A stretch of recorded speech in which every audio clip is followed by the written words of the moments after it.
Property విషయంలో confusion గా ఉన్నారా? గేటెడ్ కమ్యూనిటీలో ఫ్లాట్ తీసుకోవాలా లేదా విల్లా తీసుకోవాలా? మన పిల్లల భవిష్యత్ కోసం ఓపెన్ ఫ్లాట్ తీసుకోవాలా? మన హైదరాబాద్ లో ఏ లొకేషన్ లో కొంటే మంచి అప్రిసియేషన్ వస్తుంది? మరి నమ్మకమైన ప్రాపర్టీ కొనాలంటే నమ్మకమైన గైడ్ కావాలి కదా. ప్రాపర్టీ అడ్వైజర్ కోసం సంప్రదించండి వరాహస్వామి ప్రాపర్టీ గూగులర్. కాంటాక్ట్ 7207218485. ఓం మహాగణాధిపతయే నమః. ఓం గురుభ్యో నమః. ఓం శ్రీమాత్రే నమః. పరమేశ్వర స్వరూపమైనటువంటి జ్యోతిష, వాస్తు మరియు ఇతర అనేకమైనటువంటి శాస్త్రములను మనకు అందించినటువంటి మహర్షులకి నమస్కారం.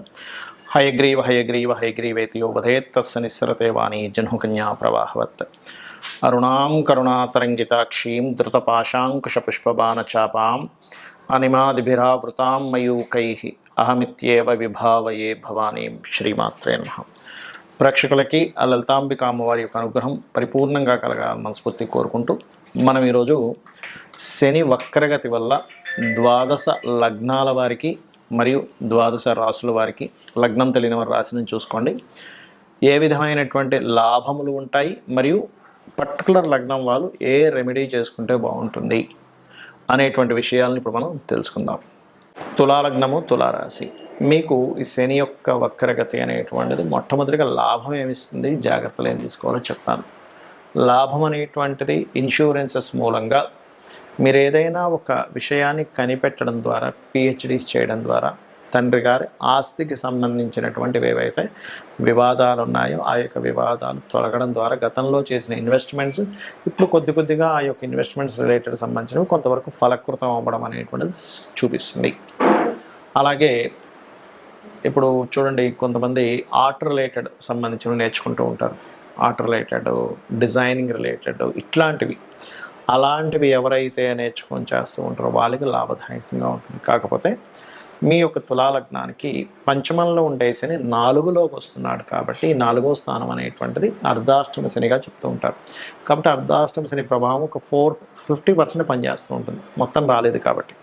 ఆ 50% వాళ్ళు ఏమిటి జాగ్రత్తలు అంటే, కొంచెం కన్స్ట్రక్షన్ చేసేటప్పుడు, వాహనం మీద వెళ్ళేటప్పుడు, కన్స్ట్రక్షన్ రిలేటెడ్ సంబంధించిన విషయంలో కొంచెం మీరు ఎవరికైతే కాంట్రాక్ట్ ఇస్తారో లేదా లేబర్స్ని పెట్టి వర్క్ చేసుకునేప్పుడు వాళ్ళు కొంత స్లోగా చేస్తూ ఉంటారు. ఎందుకంటే బికాజ్ ఆఫ్ శని యొక్క ప్రభావం వల్ల. మరి ఫైనాన్షియల్ మ్యాటర్స్ విషయంలోని జాగ్రత్తగా ఉండాలి తులాలగ్నం వారు. వివాహ నిర్ణయాలు, పార్ట్నర్స్ని మీ యొక్క జీవితంలో ఇన్వైట్ చేసేటువంటి అంశాల్లోని, మరియు ఎవరికైనా మధ్యవర్తిత్వంగా ఉంది పెద్ద మొత్తంలో అప్పులు ఇప్పించేటప్పుడు, తీసుకునేటప్పుడు సంతకాలు చేసేటువంటి అంశాల్లో, అందులో ముఖ్యంగా సిబ్లింగ్ వరుస వాళ్ళు లేకపోతే మీకు ఎవరైనా గైడ్ చేసే వాళ్ళుగా అనిపిస్తూ వాళ్ళ ద్వారా మీరు కలిగేటువంటి ఇబ్బంది, ఇటువంటివి చూపిస్తున్నాయి. అలాగే మరొక విషయం ఏంటంటే, ఇక్కడ ఈ యొక్క శని వక్రగతి వల్ల ఎటువంటి తప్పిదాలు జరుగుతాయి ఉద్యోగంలో అంటే, ప్రమోషన్స్ మీ యొక్క కంపెనీ వాళ్ళు హోల్డ్ చేసినప్పుడు ఆ హోల్డ్ చేసినటువంటి సమయాన్ని భరించలేక ఇంకో దగ్గర మారిపోదాం అనేటువంటి తప్పిదాలు చేస్తూ ఉంటారు. కాబట్టి తొందరపడి ఉద్యోగ సంబంధించిన విషయంలో ప్రమోషన్స్ ఇంకా రావట్లేదని తొందరపడి మాత్రం మారకండి. ఇది శని వక్రగతి ఎంత బలంగా పనిచేస్తుందంటే, ఎంతమంది చెప్పినా అసలు మారిపోదామని చూస్తూ ఉంటారు. ఎందుకంటే ఇప్పటికీ ఇంతకాలం అయింది, వీళ్ళు ప్రామిస్ చేశారు, ఫేక్ ప్రామిస్లు చేశారు, నేను ఎందుకు ఉండాలనే భావన కలుగుతుంటుంది. ఎందుకంటే ఈ సమయంలో ఉద్యోగం లేకుండా ఖాళీగా కూర్చునేటువంటి భావన ఇస్తూ ఉంటుంది, అంటే అటువంటి ప్లాంటరీ పొజిషన్స్ని ఇస్తూ ఉంటుంది. కాబట్టి జాగ్రత్తగా ఉండాలి. ఎందుకంటే ఇక్కడ చూసినట్లయితే మీకు దశమం కంటే భాగ్య అష్టమాల్లో ఎక్కువ గ్రహాలు తిరుగుతుంటాయి. కాబట్టి ఈ విషయాల్లో జాగ్రత్తగా ఉండాలి. ఇక మీరు చేయవలసినటువంటి దేవతా ఆరాధన, ముఖ్యంగా కాళికా అమ్మవారి యొక్క ఆరాధన చేయండి. మరియు మనకి ఈ నవరాత్రుల్లో కూడా మనకి వారాహి నవరాత్రులు వస్తున్నాయి, దానికి సంబంధించినటువంటి ఆరాధన చేయడం అనే విధానం మీకు బాగుంటుంది. గోవుకి క్యారెట్స్, బెల్లము, అదేవిధంగా గ్రాసము తినిపించండి. కేతు, కుజ, శని గ్రహాల దగ్గర దీపారాధన చేయండి, అన్ని విధాలు బాగుంటుంది. Hi, my name is Gautam and I actually stay in Markajgir itself. Like, I had this back pain. It's been 1.5 years. I have tried many treatments like chiropathy, oil massage, physiotherapy especially, but it didn't work out as much like what I expected.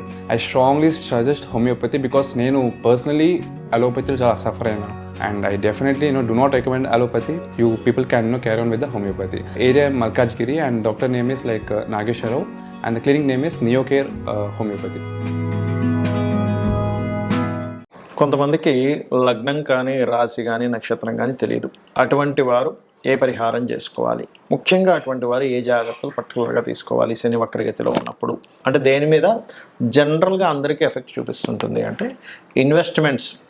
మనం ఎక్కడైనా ఒక investment చేస్తున్నప్పుడు అది land కానివ్వండి, చదువు మీద కానివ్వండి, business మీద కానివ్వండి, ఇన్వెస్ట్మెంట్ చేసేటప్పుడు కాస్త చూసి ఇన్వెస్ట్మెంట్స్ చేయాలి అనేటువంటి చూపిస్తుంది. అదేవిధంగా శని వక్రించినప్పుడు ఏంటంటే పర్టికులర్గా దాని యొక్క ప్రభావం అనేటువంటిది పితృస్థానము మాతృస్థానాలు అంటారు. అంటే రవి చంద్ర రాసుల మీద దాని ప్రభావం ఉంటుంది. కాబట్టి ఎవరైనా సంతానం సంబంధించినటువంటి ప్రయత్నాలు, అందులో ప్రత్యేకంగా ఐయుఐలు ఐవీఎఫ్లు చేయించుకునేటువంటి వారు కొంత జాగ్రత్త వహిస్తూ ఉండాలి. అలాగే ఈ శని యొక్క వక్రగతి పర్టికులర్గా ఏలినాటి శని, అర్ధాష్టమి శని, అష్టమి శని ఉన్నటువంటి వారికి దాని ప్రభావం కొంత తగ్గుతుంది. అది ఏ రాశుల వారికి అంటే ఇప్పుడు చూడండి, మనకి ఈ మకర రాశి ఉందనుకోండి, మకర రాశి వారికి ఏలినాటి శని లేదు, వెళ్ళిపోయింది. కానీ వక్రగతి వెనక్కి రావడం వల్ల మకర రాశి వారికి కొంత ఏలినాటి శని ప్రభావం ధనస్థానం మీద పడుతూ ఉంటుంది. మన కుంభరాశి వారికి జన్మంలో ఉన్నటువంటి శని వెనక్కి వెళ్ళినట్టు అవుతూ ఉంటుంది. అంటే ఏమిటి, కొంచెం స్ట్రెస్ తగ్గుతూ ఉంటుంది. మీనం వారికి ఏలినాటి శని ప్రారంభమై 1.5 year అయినప్పటికీ ఇప్పుడు మరలా ఏలినాటి శని లేని ప్రభావం కనిపిస్తూ ఉంటుంది.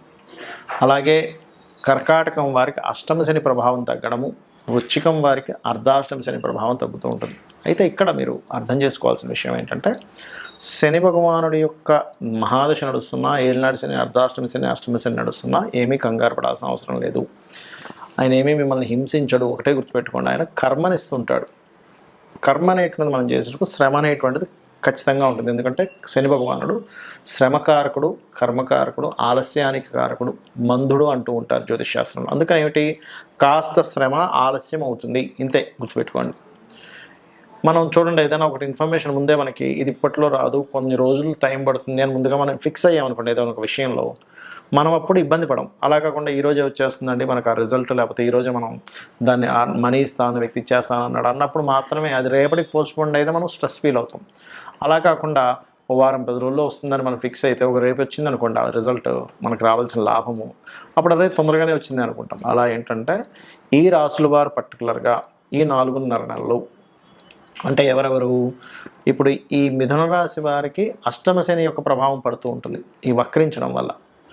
అలాగే తులా లగ్నమ తులారాశి వారికి అర్ధాష్టమ శని ప్రభావం పడుతూ ఉంటుంది, ఏది పంచమంలో శని ఉన్నప్పటికీ వక్రించడం వల్ల.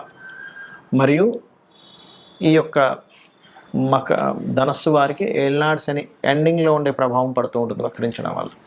వీరు కొంత జాగ్రత్త వహిస్తూ ఉండాలి. అలాగే ఇక్కడ ముఖ్యమైనటువంటి విషయం ఏంటంటే చాలామంది వాళ్ళ జన్మజాతకంలో ఉన్నటువంటి ప్లానటరీ పొజిషన్స్ ఏమిటి, పిఏసి అంటారు, అంటే ప్లేస్మెంట్ ఆస్పెక్ట్ కంజంక్షన్ ఏమిటి, మహాదశ ఏం నడుస్తుంది, ఏ గ్రహం బలంగా ఉంది, ఏ గ్రహం బలహీనంగా ఉంది అనేటువంటి విషయాన్ని పరిశీలించడం మానేసి కాలసర్పదోషం ఉంది, లేకపోతే సర్పదోషం ఉంది, లేనట్లయితే ఏలినాటి శని నడుస్తుంది, ఇంకోటి ఏదో స్త్రీదోషం ఉంది, పితృదోషం ఉంది, అందుకే నేను జీవితంలో ఎదగలేకపోతున్నాను అనుకుంటారు. అది కేవలం ఆ పార్ట్ వరకే. స్త్రీదోషం ఉందంటే కేవలం ఒక స్త్రీతో జరిగిన వివాదం వల్ల మీరు ఇబ్బంది పడతారు. పితృదోషం ఉందంటే పితృదేవతల అనుగ్రహం తక్కువగా వస్తూ ఉంటుంది. కాలసర్పదోషం ఉందంటే అది కాలానికి ఆపాదించబడాలి కానీ జన్మజాతకానికి చేయకూడదని చెప్పబడింది.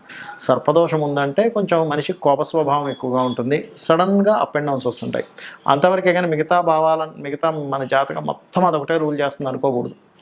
ఒకవేళ ఆ దోషం ఉన్నప్పటికీ కూడా చాలా సింపుల్గా సర్పదోషం ఉన్నటువంటి వారు రాహుకేతు గ్రహాల దగ్గర దీపారాధన, రావి చెట్టు చుట్టూ ప్రదక్షిణాలు చేసుకోవడము, సర్ప ఆరాధన చేయడము, కాళహస్తికి వెళ్ళి రావడం చేస్తూ ఉంటే అది పూర్తిగా తగ్గిపోతుంది. దాని గురించి టెన్షన్ పడక్కర్లేదు.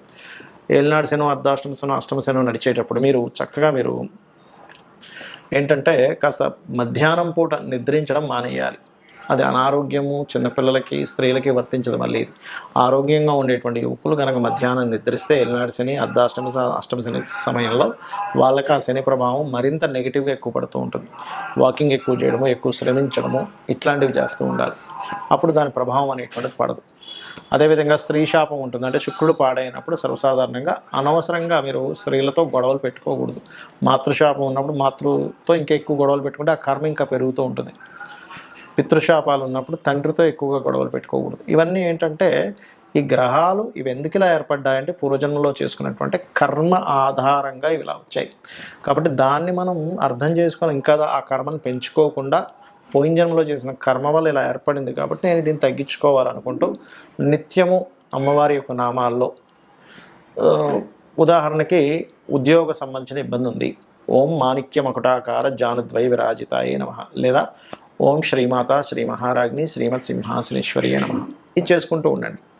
అలా కదండి ఫైనాన్షియల్గా ఇబ్బంది ఉంది, ఓం సంపత్కరీ సమారూఢ సింధుర వ్రజ సేవితాయే నమః, లేదా ఓం ధర్మాధ్యక్ష ధనాధ్యక్ష ధన ధాన్య వివర్ధినియే నమః చేసుకోండి. ఆ రకంగా అప్పులు ఉన్నటువంటి వారు ఓం అపర్ణాయ నమః. ఇలా ఒక్కొక్క దానికి మన లలితా సహస్రనామాల్లో ఒక్కొక్క నామాన్ని ఇవ్వడం జరిగింది. తద్వారా మీరు అద్భుతమైనటువంటి యోగాన్ని మీరు పొందవచ్చు, ఇది గుర్తుపెట్టుకోండి. అలాగే మరొక విషయం ఏంటంటే ఇక్కడ ఈ యొక్క రాశి అంటే ఇప్పుడు మనం చెప్పుకున్నటువంటివి ఏవైతే లగ్నము రాశి ఉందో మీ పర్సనల్ చార్ట్లో మీ లగ్నరీత్యా ఏ కాంబినేషన్ ఏర్పడింది, దానికి ఏ దానం ఇవ్వాలి, సింపుల్గా ఆ గ్రహానికి దీపారాధన చేయడం ద్వారా కూడా మీరు క్లియర్ చేసుకోవచ్చు ఒక మంత్రం ద్వారా. అంతేగాని అమ్మో నాకు ఈ మహాదశ నడుస్తుంది ఏదో అయిపోతుంది అనేటువంటిది పెట్టుకోకండి. కర్మ చేస్తూ ఉండండి, మీ పని మీరు చేసుకుంటూ ఉండండి, భగవంతుడికి సమర్పిస్తూ మీ పని మీరు చేసుకుంటూ ఉండండి. ప్రతి విషయాన్ని భగవంతుడికి సమర్పిస్తూ మీరు కనుక చెయ్యగలిగితే అద్భుతమైనటువంటి ఫలితాలు మీరు పొందుతారు. శ్రీమాత్రే నమః.